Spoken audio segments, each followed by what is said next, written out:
Unreliable narrator exposed. The Big Bang Theory's inconsistencies finally explained. Young Sheldon was literally narrated by older Sheldon, one of the many more dramatic departures that the spin-off made from The Big Bang Theory. However, there has long been a fan theory floating online that while there isn't a literal narrator in TBBT, the sitcom makes more sense if viewed through the lens of one specific character, Leonard. The Big Bang Theory is built around Leonard and Penny's relationship, from their meeting in the pilot to their controversial pregnancy arc in Season 12. Leonard never changes in TBBT, seeing himself as the everman surrounded by bigger personalities, so that is how the audience sees him, too. He is the quintessential audience surrogate.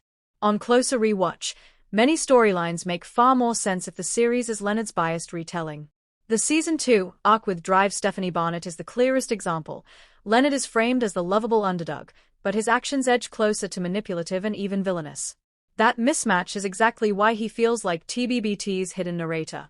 In The Big Bang Theory Season 2, Episode 8, Howard Wolowitz invites Dr. Stephanie Barnett to drive the Mars rover, but when she crashes it, Wolowitz desperately asks Leonard to take Stephanie home.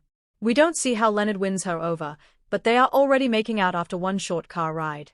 The episode frames Stephanie and Leonard as equally culpable for betraying Howard. However, Stephanie had just met him that night, while Leonard is allegedly one of Howard's best friends. The show implies it's okay that Leonard is lying by omission to his friend because Howard was a real creep in the early TBBT seasons.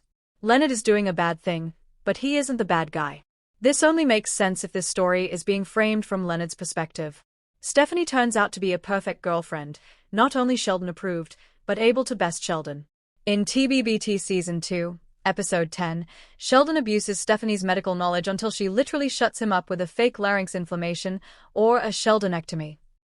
However, even if Leonard can't admit it to himself, Stephanie can't be the perfect girlfriend because he is still holding out hope of being with Penny. That's why Leonard manufactures a reason to panic about the relationship, realizing it's moving too quickly when Penny and Sheldon point out that Stephanie has effectively moved in.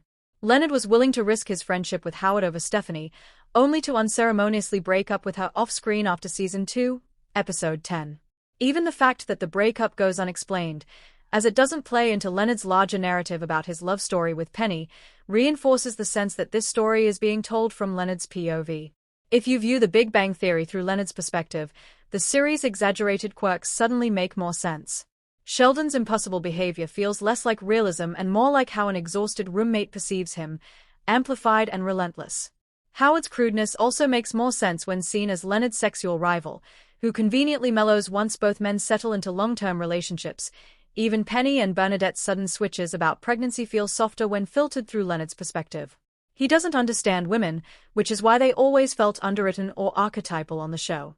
Leonard, a somewhat anxious and self-centered narrator, would naturally frame events around how they affected him rather than maintaining strict continuity. The inconsistencies across 12 seasons, family members introduced and then forgotten, shifting arcs that don't always add up, are also easier to forgive if TBBT is less about perfect continuity and more about Leonard's selective memory.